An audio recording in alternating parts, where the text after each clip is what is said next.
ನಾನು ಕಾಂಗ್ರೆಸ್ನಲ್ಲಿ ಇರ್ತೀನೋ ಬಿಜೆಪಿಗೆ ಹೋಗ್ತೀನೋ ಎಸ್ಡಿಪಿಐ ಬಿಎಸ್ಪಿಗೆ ಹೋಗ್ತೀನೋ ಗೊತ್ತಿಲ್ಲ 3 ವರ್ಷ ಆದ್ಮೇಲೆ ನೋಡೋಣ ಅಂತ ವೇದಿಕೆ ಭಾಷಣದಲ್ಲಿ ನಯನಾ ಮೋಟಮ್ಮ ಅಚ್ಚರಿಯ ಮಾತುಗಳನ್ನಾಡಿದ್ದಾರೆ. ಚಿಕ್ಕಮಗಳೂರಿನ ಮೂಡಿಗೆರೆ ಪಟ್ಟಣದಲ್ಲಿ ನಡೆದಂತ ಕಾರ್ಯಕ್ರಮದಲ್ಲಿ ಈ ರೀತಿ ಮಾತಾಡಿದ್ದಾರೆ. ಜೊತೆಗೆ ಕೇಸರಿ ಶಾಲು ಹಾಕೊಂಡು ಶಾಸಕಿ ನಯನಾ ಮೋಟಮ್ಮ ಭಾಷಣ ಮಾಡಿದ್ದಾರೆ. ನನ್ನ ಧರ್ಮಕ್ಕಾಗಿ ಬಂದಿದ್ದೀನಿ, ಯಾವುದೇ ಪಕ್ಷವನ್ನ ಪ್ರತಿನಿಧಿಸ್ತಾ ಇಲ್ಲ ಅಂತ. ನಯನಾ ಮಾತಿನ ರಾಜಕೀಯ ವಲಯದಲ್ಲಿ ತೀವ್ರ ಚರ್ಚೆ ಗರಿಗೆದರಿದೆ.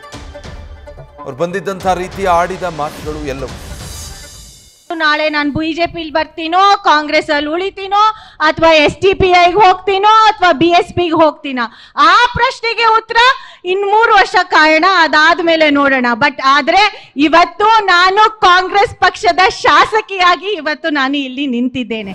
ನಾಳೆ ನಾನು ಬಿಜೆಪಿಲಿ ಬರ್ತೀನೋ, ಕಾಂಗ್ರೆಸ್ ಅಲ್ಲಿ ಉಳಿತೀನೋ, ಅಥವಾ ಎಸ್ಡಿಪಿಐಗೆ ಹೋಗ್ತೀನೋ, ಅಥವಾ ಬಿಎಸ್ಪಿಗೆ ಹೋಗ್ತೀನೋ, ಆ ಪ್ರಶ್ನೆಗೆ ಉತ್ತರ ಇನ್ 3 ವರ್ಷ ಕಾಯೋಣ, ಅದಾದ್ಮೇಲೆ ನೋಡೋಣ. ಬಟ್ ಆದ್ರೆ ಇವತ್ತು ನಾನು ಕಾಂಗ್ರೆಸ್ ಪಕ್ಷದ ಶಾಸಕಿಯಾಗಿ ಇವತ್ತು ನಾನು ಇಲ್ಲಿ ನಿಂತಿದ್ದೇನೆ. ಡೀಟೇಲ್ಸ್ ಕೊಡ್ತಾರೆ ಈ ಬಗ್ಗೆ ನಮ್ಮ ಪ್ರತಿನಿಧಿ ಮಹಾರುದ್ರ ಭಾಷಣ ಮಾಡುವಾಗ ಹಾಗೆ ಮಾತಾಡಿದ್ರ ಅಥವಾ ಏನಾದ್ರೂ ಮೆಸೇಜ್ ಪಾಸ್ ಮಾಡಿದಾರ ಈ ಮೂಲಕ ನಯನಾ ಮೋಟಮ್ಮ?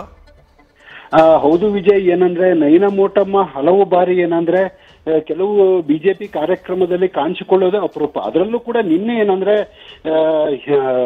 ಹಿಂದೂ ಮಹಾಗಣಪತಿಯ ಒಂದು ಲಾಂಛನ ಕಾರ್ಯಕ್ರಮದಲ್ಲಿ ಏನಂದ್ರೆ ಅದರಲ್ಲೂ ಕೂಡ ಹಿಂದೂ ಪೈರ್ ಬ್ಯಾಂಡ್ ಪ್ರಮೋದ್ ಮುತಾಲಿಕ್ ಜೊತೆ ಒಂದು ವೇದಿಕೆಯನ್ನ ಹಂಚಿಕೊಂಡು ಈ ರೀತಿ ಮಾತಾಡಿರೋದು ಈಗ ಒಂದು ರಾಜಕೀಯ ವಲಯದಲ್ಲಿ ಒಂದು ಚರ್ಚೆಗೆ ಗ್ರಾಸವಾಗಿರುವಂತದ್ದು.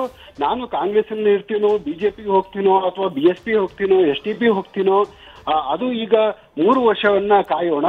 ಆದ್ರೆ ನಾನು ಈಗ ಇಲ್ಲಿ ಬಂದಿದ್ದು ಒಂದು ಹಿಂದೂ ವಿಚಾರವಾಗಿ ಮತ್ತು ಗಣಪತಿಯ ಭಕ್ತಿಯಾಗಿ ಬಂದಿರುವಂತ ಒಂದು ಮೆಸೇಜ್ ಅನ್ನ ಕೊಟ್ಟಿರುವುದು ಈಗ ಹಲವು ಚರ್ಚೆಗೆ ಒಂದು ಗ್ರಾಸವಾಗಿರುವ. ಅದರಲ್ಲೂ ಕೂಡ ರಾಜ್ಯದಲ್ಲಿ ದಲಿತ ಸಿಎಂ ವಿಚಾರವ ಚರ್ಚೆ ನಡೆಯುವ ಒಂದು ಸಂದರ್ಭದಲ್ಲಿ ಈ ರೀತಿ ಒಂದು ಹೇಳಿಕೆಯನ್ನ ಕೊಟ್ಟು ಏನಂದ್ರೆ ಒಂದು ರಾಜಕೀಯ ಚರ್ಚೆಗೆ ಒಂದು ನಯನಾ ಮೋಟಮ್ಮ ಕಾರಣ ಆಗಿದ್ರು. ಅದರಲ್ಲೂ ಕೂಡ ಈಗ ಮೂಡಿಗೆರೆ ವಿಧಾನಸಭಾ ಕ್ಷೇತ್ರದಲ್ಲಿ ಕಾಂಗ್ರೆಸ್ಸಿನಲ್ಲಿ ಹಲವು ಒಂದು ರಾಜಕೀಯ ನಾಯಕರು ಇದ್ದಾರೆ. ಅದರ ನಡುವೆ ಏನಂದ್ರೆ ಬಿಜೆಪಿಯಲ್ಲಿ ಒಂದಿಷ್ಟು ನಾಯಕರ ಕೊರತೆಯೂ ಕೂಡ ಈಗ ಕಾಣ್ತಾ ಇರುವಂತದ್ದು. ಆ ಸಂದರ್ಭದಲ್ಲಿ ಏನಂದ್ರೆ ನಯನಾ ಮೋಟಮ್ಮ ಒಂದು ರೀತಿಯಲ್ಲಿ ಒಂದು ಕಾಲನ ಬಿಜೆಪಿಗೆ ಇಟ್ಟರು, ಅಥವಾ ಬಿಜೆಪಿಯಲ್ಲಿ ಹಿಂದುತ್ವದ ಅಲೆಯನ್ನ ತಗೊಂಡು ಏನಂದ್ರೆ ರಾಜಕೀಯ ಅವರ ವಿರೋಧಿಗಳಿಗೆ ಒಂದು ರಾಜಕೀಯ ದಾಳವನ್ನು ಬಳಸಿಕೊಳ್ಳಿಕ್ಕೆ ಈ ರೀತಿ ಒಂದು ಮಾತಾಡಿದರು ಎನ್ನುವ ಒಂದು ಚರ್ಚೆ ಒಂದು ಗ್ರಾಸವಾಗಿರುವಂತದ್ದು.